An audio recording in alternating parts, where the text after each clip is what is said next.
Assalamualaikum warahmatullahi wabarakatuh.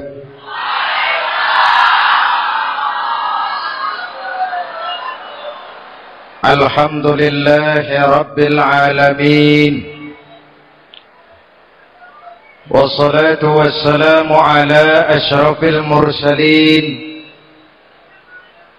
Sayyidina wa maulana Muhammadin wa ala alihi wa sahbihi ajma'in, amma ba'du. Saudara-saudara kaum muslimin yang berbahagia, hadirin, kesempatan malam ini saya ingin cerita akhirat saja. Sudah pernah ke akhirat belum? Mau? Kalau mau saya daftar, besok berangkat. Salah satu rukun iman yang 6, percaya kepada adanya akhirat. Satu saat alam ini akan hancur sehancur-hancurnya. Bumi, gempa, gunung meletus, air laut tumpah ke darat, planet-planet bertabrakan, halilintar menyambar, angin topan bertiup. Semua yang bernama hidup mati, itu kiamat. Lalu kita akan dibangkitkan di padang mahsyar, dibangkitkan dari kubur kita masing-masing.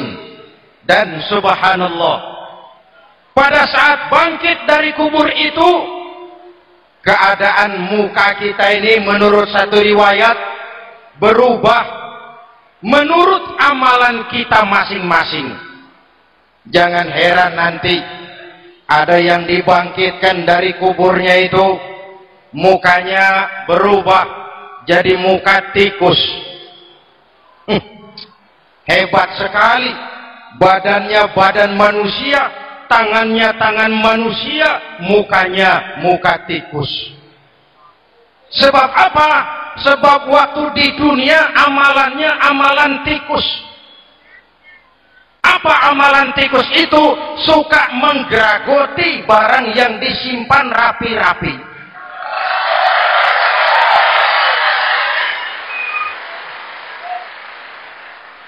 Itu nanti koruptor-koruptor yang menggeragoti uang rakyat, itu nanti bangkit mukanya muka tikus. Na'udzu. Saudara lihat, oh ini yang geragoti uang rakyat mukanya muka tikus. Ada lagi yang bangkit dari kubur, mukanya itu berubah jadi muka harimau. Kenapa? Waktu di dunia amalannya amalan harimau. Apa harimau itu? Mau menang sendiri, keras kepala, kupeh. Di mana ada hutan, rajanya pasti harimau. Padahal hutan belum pernah bikin pemilihan umum. Betul? Tapi harimau tidak peduli ada pemilihan umum atau tidak, saya raja hutan. Setelah naik jadi raja di hutan, harimau bukan melindungi rakyatnya, malah makanin rakyatnya.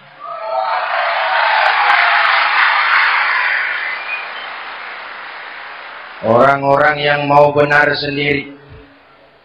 Ada lagi yang bangkit dari kubur gagah, mukanya muka ketek. Sebab apa? Waktu di dunia amalannya amalan ketek. Apa ketek itu? Rakus, serakah, tamak. Coba, ketek itu kasih pisang, dimakan. Berikan lagi, pegang. Berikan lagi, kakinya yang megang. Temannya diberikan, masih dirampas juga. Ketek. Serakah, kalau mental ketek masih gentayangan di republik ini, maka pemerataan cuman akan jadi dongeng. Kaum muslimin yang berbahagia, pada saat itu di akhirat nanti, setiap orang sibuk dengan urusannya sendiri-sendiri. boleh jadi setiap kita lalu akan dimintakan pertanggungan jawab. Boleh jadi orang tua tidak sempat lagi mengingat anaknya, saudara tidak lagi sempat memikirkan saudaranya. Tiap orang akan dimintakan pertanggungan jawab. Dalam kondisi seperti itu, Rasulullah mengajarkan sab'atun yudhilluhumullahu yawma la dhilla illa zilluh. Ada 7 golongan manusia yang di akhirat nanti akan langsung mendapat perlindungan dari Allah Subhanahu wa ta'ala. Orang lain sibuk, dia tenang. Orang lain resah dan gelisah, dia ayem. Kenapa? Mendapat perlindungan dari Allah. Sebab ketika di dunia ia memberikan perlindungan kepada orang banyak. Siapa mereka? Mudah-mudahan kita termasuk salah satu di dalamnya. Mencari perlindungan Allah lebih-lebih dalam situasi sekarang ini. Pertama, imamun adil yang akan mendapat perlindungan langsung dari Allah adalah pemimpin yang adil. Sebab apa? Pemimpin yang adil melindungi banyak rakyat, maka pantas di akhirat dilindungi oleh Allah Subhanahu. Kita ini kan zon politikan. Kita ini makhluk yang tidak mungkin hidup sendiri-sendiri. Untuk melaksanakan hajat bersama, kita memerlukan pemimpin. Memilih pemimpin itu tidak sulit. Dalam fikih, ketika sholat, itu dijelaskan bagaimana cara memilih imam. Siapa yang diangkat jadi imam? Pertama, a'lamuhum. Orang yang paling alim di kampungmu siapa? Angkat jadi imam. Yang paling alim, paling menguasai persoalan sehingga bisa membawa bangsa keluar dari kesulitan. Pemimpin yang bisa menyelesaikan masalah, bukan yang menimbulkan masalah.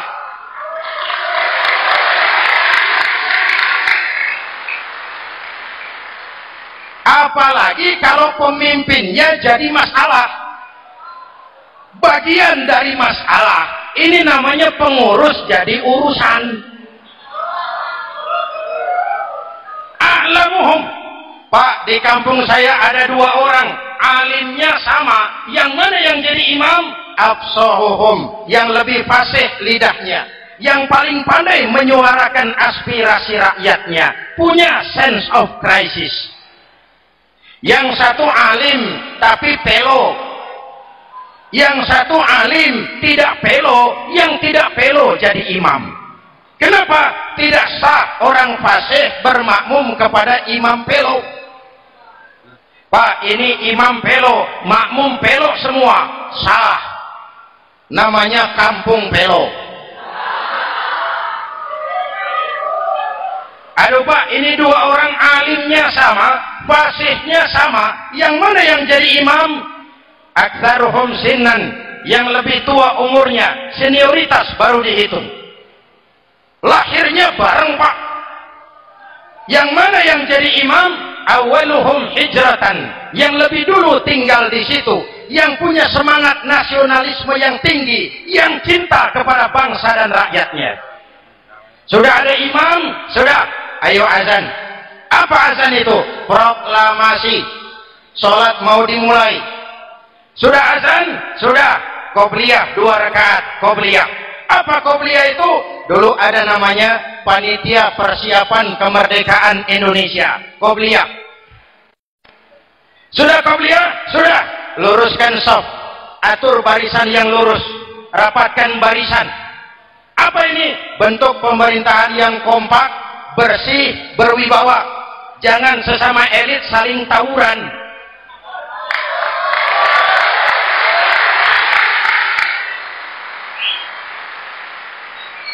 Luruskan shaf. Lalu shaf yang terdepan hendaknya diisi orang yang sedikit alim. Tidak perlu alim betul, sedikit alim. Maksudnya apa? Kalau imam keliru dia bisa tegur. Kalau imam salah dia bisa tegur. Kalau imam batal dia bisa gantikan. Ini wakil-wakil makmum. DPR, DPRD. wakil-wakil makmum. Sudah, ayo imam pimpin sholat.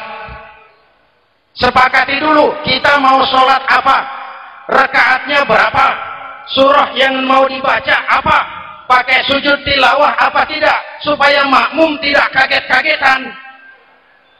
Rakyat harus dikasih tahu pemimpinnya mau kemana, visinya apa, supaya makmum ikutnya ikhlas. Jelas? Hadirin yang saya hormati, kita memerlukan pemimpin yang adil, yang menaungi rakyatnya, sehingga dengan demikian nanti mereka akan dinaungi langsung oleh Allah Subhanahu. Mudah-mudahan Allah memberikan kepada kita rakyat dan bangsa Indonesia ini pemimpin yang adil. Saya yakin perjalanan waktu akan mengantarkan kita di mana orang-orang akan terbuka topengnya, sehingga akan jelas mana pembela rakyat, mana penyengsara rakyat.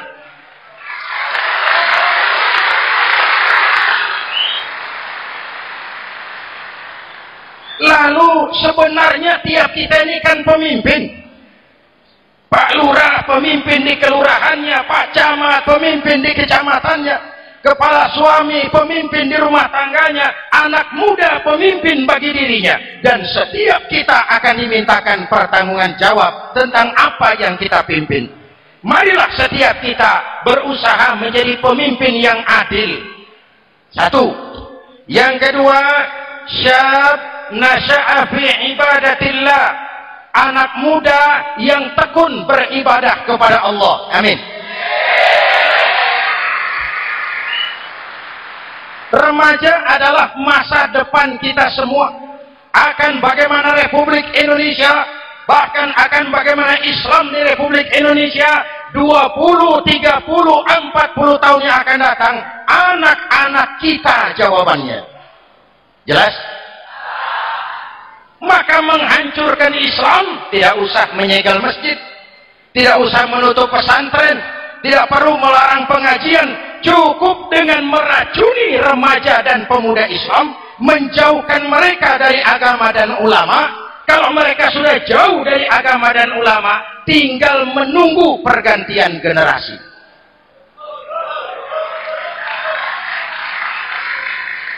Maaf, kalau yang sudah 60 tahun ke atas itu saya anggap angkatan selamat. Generasi tanda seru. Insya Allah mantap akidahnya, tidak goyah imannya. Tapi yang 30 tahun ke bawah, adik-adik saya ini, the next generation, kalian yang jadi pilot project, remaja-remaja Islam, kalau mau jadi remaja dan pemuda modern, jangan dekat-dekat ke masjid kuno. Masjid khusus 70 tahun ke atas. Baca Quran kampungan, ngaji urusan akhirat. Seiring dengan itu, modernisasi diartikan dengan westernisasi. Kau tidak bisa jadi pemuda modern kalau semua yang datang dari barat belum kau telan mentah-mentah. Kau harus bisa bergaul seperti orang barat, berpakaian seperti orang barat, berumah tangga seperti orang barat, makan minum seperti orang barat. Kalau nyanyi lagunya lagu barat yang orang lain nggak ngerti, kamu juga nggak tahu. Mengalirlah narkoba dalam segala bentuknya. Maka muncullah generasi-generasi santai, generasi-generasi salon yang mencoba mencari pelarian hanya dengan kesenangan sesaat, tapi menghancurkan masa depan yang pasti.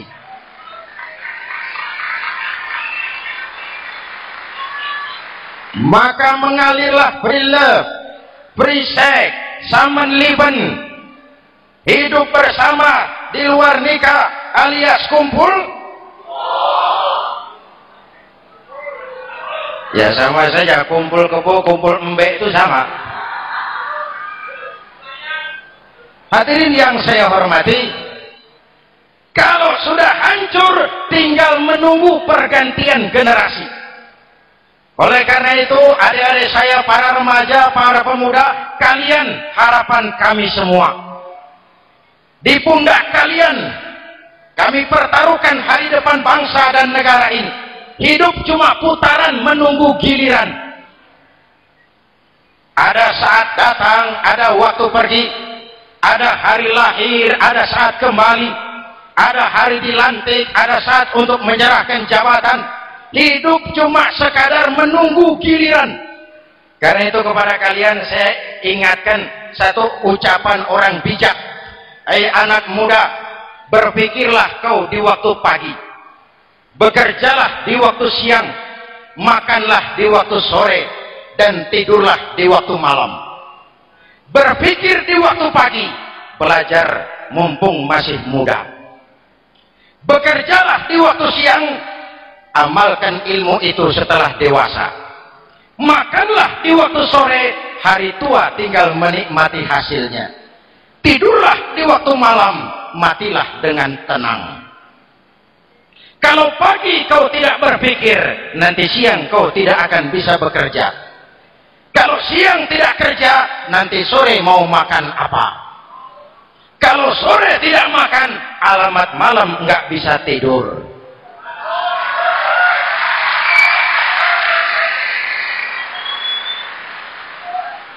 Kalau waktu remaja, waktu muda maunya santai-santai saja, dewasanya bingung. Kalau dewasanya bingung, hari tua terlunta-lunta.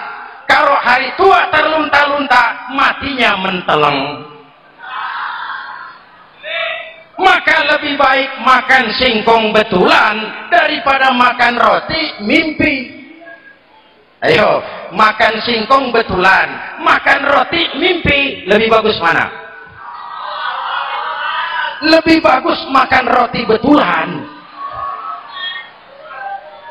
Kalau perlu, lebih baik sekolah sambil dagang koran, sekolah sambil parkir mobil, sekolah sambil semir sepatu, daripada petatang peteteng tanpa prospek hari depan yang ada artinya.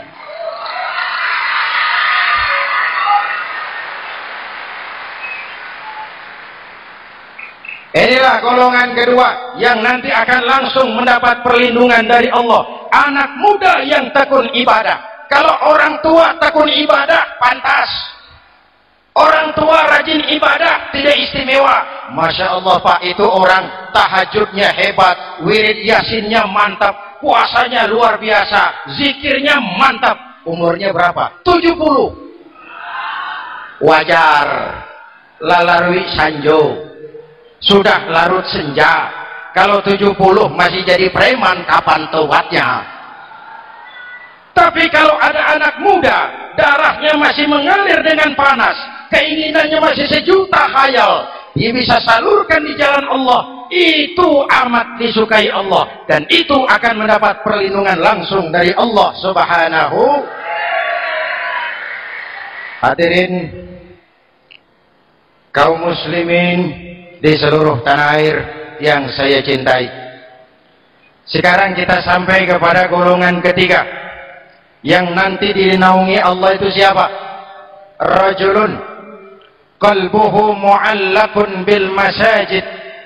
Seseorang yang hatinya selalu terpaut kepada masjid. Masjid memang tempat melaksanakan sholat, tapi lebih dari itu dia adalah pusat kegiatan umat. Umat Islam dengan masjid seperti ikan dengan air, tidak boleh berpisah. Sehingga ada hadis qudsi mengajarkan, inna buyuti fil ardil masajid wa inna zuwari fiha ummaruha. Rumahku di permukaan bumi adalah masjid. Orang-orang yang memakmurkan masjid adalah tamuku. Dari masjidlah terpancar semangat silaturahmi, dan itu yang sangat kita perlukan sekarang. Di tengah-tengah kerentanan kita sebagai bangsa, masjid harus jadi lem perekat. Di sini siapapun yang datang mengucapkan assalamualaikum, betul? Menebarkan salam, menebarkan rasa damai, bersalaman.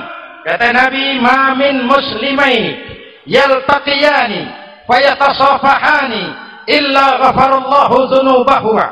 Apabila dua orang Islam bertemu lalu bersalam-salaman, Allah akan menghapuskan dosa yang terjadi di antara kedua orang itu. Bangsa kita sedang rentan perpecahan. Benih-benih disintegrasi bertebaran di mana-mana. Maka mari kita kembali ke masjid untuk menyusun semangat kebersamaan, meluruskan saf, merapatkan barisan, dan menerjemahkannya di luar masjid. Ini ada kaitannya dengan faktor yang keempat, yang langsung dilindungi Allah. Siapa mereka? Rajulani tahabba fillahi ijtama'a alaihi wa tafarraqa alaihi. Dua orang yang bersaudara, bertemu karena Allah, berpisah karena Allah. Itu akan dilindungi langsung oleh Allah di hari akhirat nanti. Dua orang bersaudara, bertemu karena Allah, berpisah pun juga karena Allah. Tadi dalam perjalanan ke sini saya melalui sebuah desa. Masih ada sisa-sisa tawuran antar desa. Saya tidak sebutkan desanya, itu rahasia perusahaan. Saya cuma prihatin, siapa lawan siapa? Siapa yang kita bakar rumahnya? Siapa yang kita sambiti dengan batu? Siapa yang kita rugikan? Padahal urusannya kadang-kadang sepele. Di satu desa misalnya cuma urusan kaset jadi tawuran antar desa. Ini kan hal yang sangat sepele. Padahal Nabi mengajarkan dengan keras, kalau dua orang Islam saling bertengkar, al-qatil wal maktul finnar, yang membunuh dan yang dibunuh dua-duanya neraka. Sahabat bertanya, ya Rasul, kalau yang membunuh masuk neraka pantas, kenapa yang dibunuh neraka juga? Rasulullah senyum lalu berkata, yang dibunuh pun sudah punya niat membunuh, cuma keduluan dibunuh. Andai kata tidak dibunuh, dia yang akan membunuh. Mari kita renungkan, kenapa sebagai bangsa kita seperti tercabut dari akar budaya kita. Kita jadi beringas, kita jadi brutal untuk hal yang sepele. Yang satu teriak Allahu Akbar, yang lain teriak Allahu Akbar. Siapa lawan siapa? Dulu Bung Tomo teriak Allahu Akbar, musuhnya londo. Sayyidina Hamzah, Khalid bin Walid teriak Allahu Akbar, yang dilawan kafir. Abu Jahal, Abu Lahab, Abu Sufyan. Sekarang si Ali lawan si Hasan, Hasan Allahu Akbar, Ali Allahu Akbar. Siapa lawan siapa?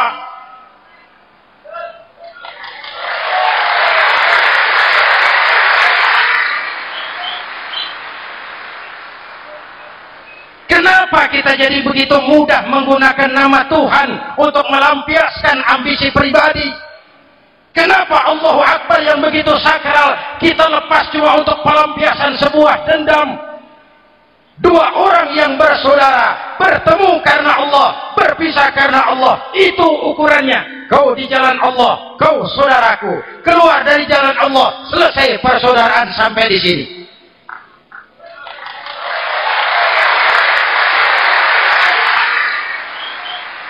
Hadirin, lewat mimbar ini saya kembali menekankan, mari kita pelihara kerukunan.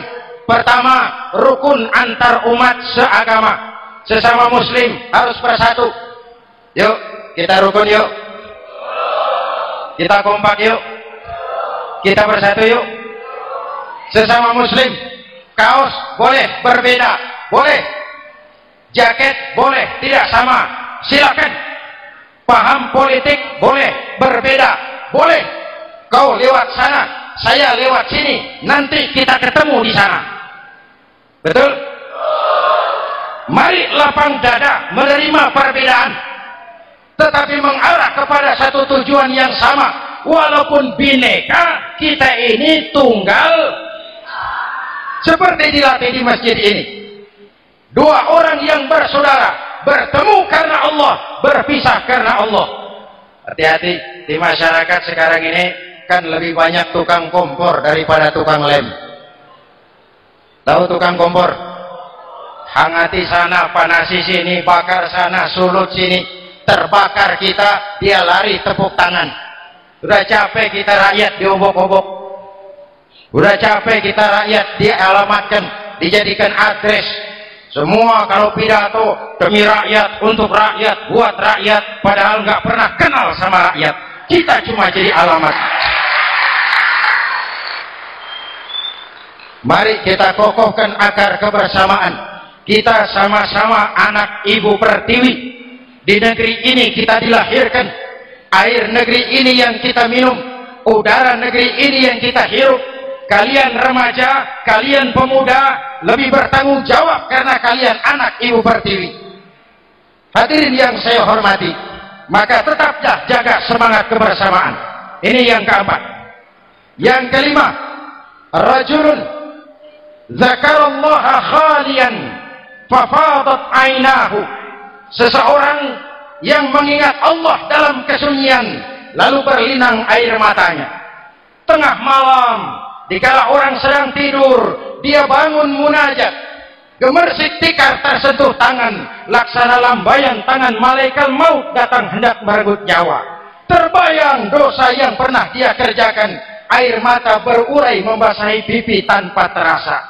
Orang yang munajat semacam itu nanti langsung mendapat perlindungan dari Allah Subhanahu. Saya pernah baca hadis qudsi, merinding bulu kuduk saya mendengar hadis qudsi ini. Terbayang Indonesia saya, Indonesiaku, Indonesiamu, Indonesia kita semua. Apa kata Allah dalam hadis qudsi? Inni la ahammu bi'azabi ibadi. Kadang-kadang aku muak melihat tingkah laku manusia. Aku kepengen turunkan azab. Kalau azab turun di bumi, kita sudah merasakan banjir di mana-mana. Manado banjir, Sumatera Barat banjir, Jambi banjir, Bengkulu, tanah longsor di Purworejo, Cilacap banjir, Sukabumi gempa, Pandeglang gempa, ekonomi terpuruk, antara kampung tawuran, antara elit di atas tawuran.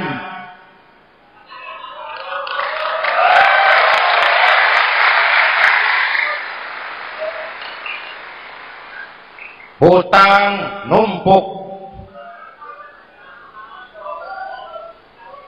40% APBN kita ini sekarang cuma untuk bayar hutang. Itu pun dengan asumsi dolar 7.000, 9.000, artinya sekitar 50% APBN kita untuk bayar hutang. Untungnya sekarang ini yang agak menolong, harga minyak membaik di pasaran internasional. Hadirin yang saya hormati, ini lagi ngomong apa saya sih? Aku pengen turunkan azab, tetapi kata Allah, ketika aku melihat orang-orang tua yang sujud di keheningan malam, bayi-bayi tanpa dosa masih menyujud. Ada hadis qudsi mengajarkan, inna buyuti fil ardil masajid wa inna zuwari fiha ummaruha. Rumahku di permukaan bumi adalah masjid. Orang-orang yang memakmurkan masjid adalah tamuku. Dari masjidlah terpancar semangat silaturahmi. Dan itu yang sangat kita perlukan sekarang. Di tengah-tengah kerentanan kita sebagai bangsa, masjid harus jadi lem perekat. Di sini siapapun yang datang mengucapkan assalamualaikum. Betul? Menebarkan salam, menebarkan rasa damai, bersalaman.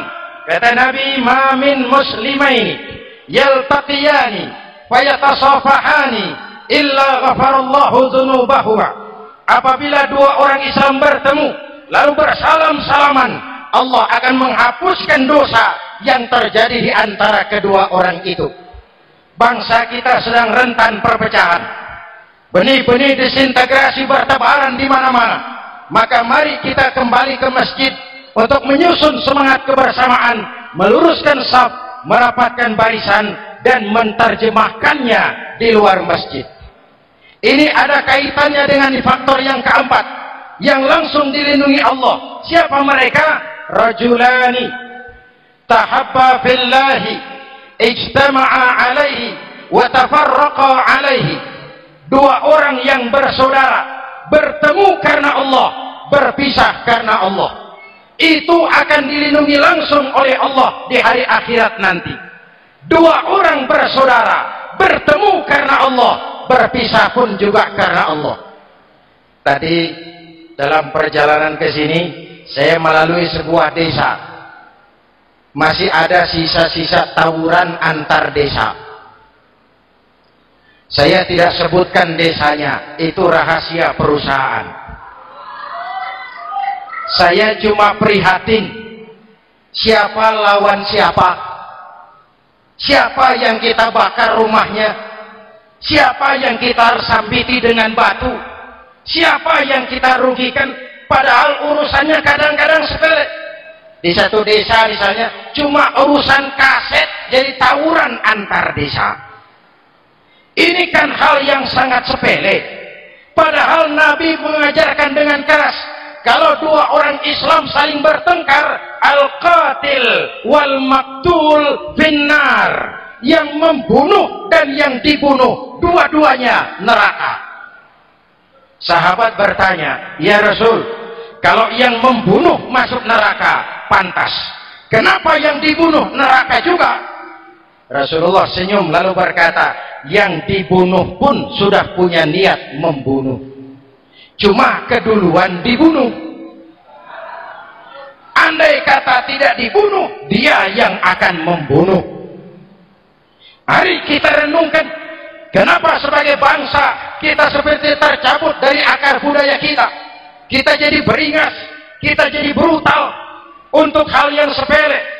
Yang satu teriak Allahu Akbar, yang lain teriak Allahu Akbar. Siapa lawan siapa?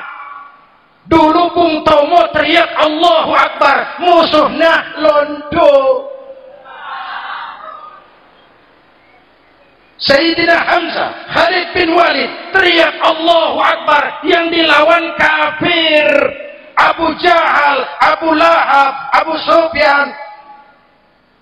Sekarang si Ali lawan si Hasan, Hasan Allahu Akbar, Ali Allahu Akbar. Siapa lawan siapa?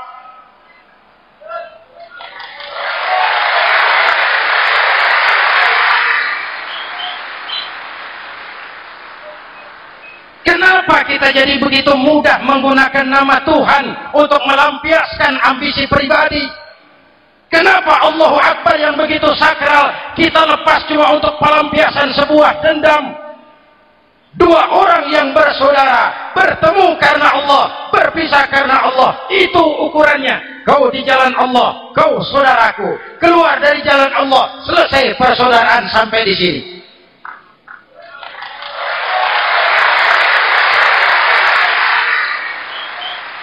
Hadirin, lewat mimbar ini saya kembali menekankan, mari kita pelihara kerukunan. Pertama, rukun antar umat seagama, sesama muslim harus bersatu. Yuk, kita rukun yuk. Kita kompak yuk. Kita bersatu yuk.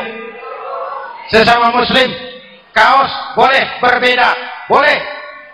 Jaket boleh tidak sama, silakan. Paham politik boleh berbeda, boleh. Kau lewat sana, saya lewat sini, nanti kita ketemu di sana. Betul? Mari lapang dada menerima perbedaan, tetapi mengarah kepada satu tujuan yang sama. Walaupun bineka, kita ini tunggal. Seperti dilatih di masjid ini. Dua orang yang bersaudara, bertemu karena Allah, berpisah karena Allah. Hati-hati, di masyarakat sekarang ini kan lebih banyak tukang kompor daripada tukang lem. Tahu tukang kompor? Hangati sana, panasi sini, bakar sana, sulut sini. Terbakar kita, dia lari tepuk tangan. Sudah capek kita rakyat diobok-obok. Udah capek kita rakyat dia alamatkan, dijadikan address. Semua kalau pidato demi rakyat, untuk rakyat, buat rakyat, padahal nggak pernah kenal sama rakyat. Kita cuma jadi alamat. Mari kita kokohkan akar kebersamaan. Kita sama-sama anak Ibu Pertiwi. Di negeri ini kita dilahirkan.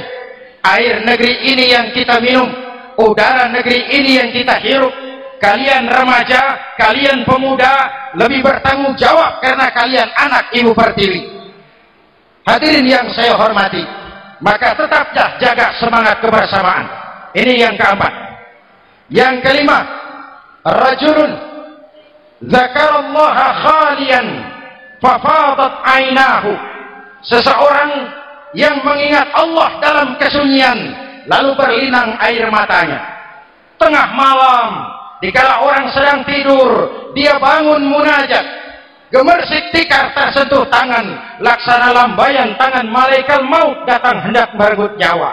Terbayang dosa yang pernah dia kerjakan, air mata berurai membasahi pipi tanpa terasa.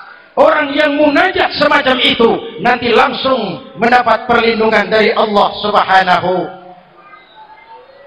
Saya pernah baca hadis qudsi, merinding bulu kuduk saya mendengar hadis qudsi ini. Terbayang Indonesia saya, Indonesiaku, Indonesiamu, Indonesia kita semua. Apa kata Allah dalam hadis qudsi? Inni la ahammu bi'azabi ibadi. Kadang-kadang aku muak melihat tingkah laku manusia. Aku kepengen turunkan azab. Kalau azab turun di bumi, kita sudah merasakan banjir di mana-mana. Manado banjir, Sumatera Barat banjir, Jambi banjir, Bengkulu, tanah longsor di Purworejo, Cilacap banjir, Sukabumi gempa, Pandeglang gempa, ekonomi terpuruk, antara kampung tawuran, antara elit di atas tawuran.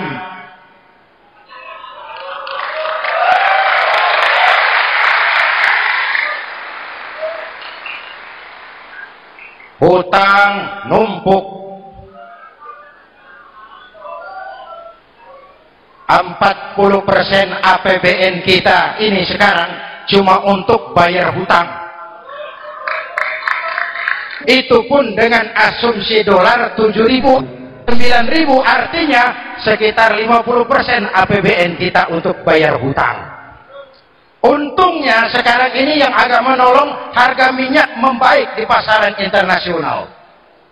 Hadirin yang saya hormati, ini lagi ngomong apa saya sih? Aku pengen turunkan azab, tetapi kata Allah, ketika aku melihat orang-orang tua yang sujud di keheningan malam, bayi-bayi tanpa dosa masih menyusu, binatang ternak melata mencari makan, murkaku surut, azab aku tarik kembali. Ayo renungkan hadis ini. Allah mau marah nggak jadi, azab ditarik, kesulitan diangkat, pertolongan datang, ada yang meredam murka Allah. Allah mau marah nggak jadi. Kenapa? Orang-orang tua yang tengah malam sujud sambil berlinang air mata, itu yang meredam murka Allah, yang ikhlas menangis kepada Allah, bukan menangis berdasarkan pesanan. Ini kan sekarang apa yang nggak bisa dipesan? Istighosah pesanan, demo pesanan, 10.000 berangkat. Ngerti apa enggak urusan soal lain.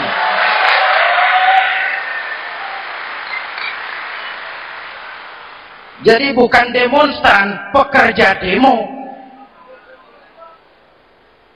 Orang tua yang ikhlas nangis kepada Allah di keheningan malam, kita hutang jasa kepada orang-orang tua yang ikhlas seperti itu. Itu yang menjaga keselamatan bangsa. Allah mau murka nggak jadi. sepanjang masih banyak orang-orang tua yang sujud di tengah malam. Amin. Yang kedua, bayi tanpa dosa masih menyusu. Tanpa dosa. Binatang melata mencari makan. Sekarang bagaimana kesulitan, gak mau panjang. Mengamalkan hadisnya terbalik. Yang disuruh itu orang tua tengah malam sujud. Bayi tanpa dosa nyusu.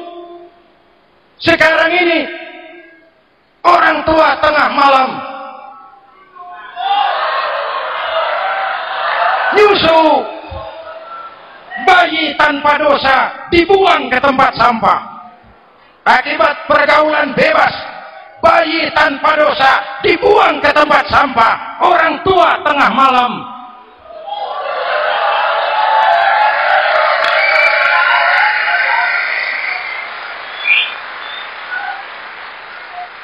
Hadirin yang keenam, rajulun da'athum ra'atun zatu mansibin wa jamalin ila nafsiha faqala inni akhafu Allah rabbal alamin. Orang yang bermoral dibujuk rayu oleh perempuan cantik, lalu dia berkata, maaf, saya takut kepada Allah. Orang bermoral yang merasakan kehadiran Allah dekat dalam hidup. Umpama waktu puasa, saudara sholat zuhur. Sebelum sholat, saudara berwudu. Ketika berkemur, saudara korupsi. Sedikit airnya saudara minum. Jangankan polisi, teman wudu sebelah pun tidak tahu kalau waktu berkemur saudara korupsi. Kenapa kita tidak mau melakukan? Ada rasa malu kepada Allah. Ini yang perlu kita tumbuh kembangkan. Rasa malu kepada Allah subhanahu wa ta'ala. Yang ketujuh, rajulun tasaddaqa bi sadaqatin fa'akhfaha. Orang yang bersedekah lalu disembunyikan sehingga tangan kiri tidak tahu apa yang diberikan oleh tangan kanan. Orang yang punya kepedulian tinggi tetapi ikhlas menolong yatim, membantu sesama dalam rangka menegakkan masyarakat yang adil dan makmur.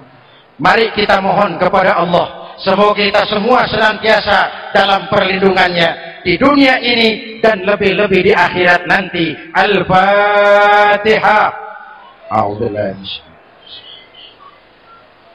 Siratal ladzina an'amta 'alaihim ghairil maghdubi 'alaihim waladdallin. Amin. Bismillahirrahmanirrahim. Alhamdulillahirabbil alamin. Allahumma shalli ala Muhammad wa ala alihi wa sahbihi ajma'in. Rabbana taqabbal minna salatana wa siyamana wa qiyamana wa takhashu'ana wa ta'abbudana wa tamim taqsirana ya arhamar rahimin. Allahumma ja'alna minas su'ada'il maqbulin wa la taj'alna minal ashqiya'il mardudin. Rabbana zalamna anfusana wa illam taghfir lana wa tarhamna lanakunanna minal khasirin. Afdalu ma qultu ana wan nabiyyuna min qabli la ilaha illallah.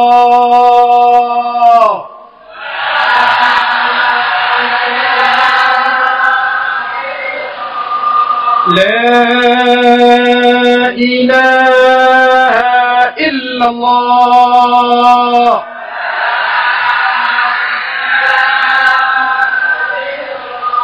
Muhammadur Rasulullah.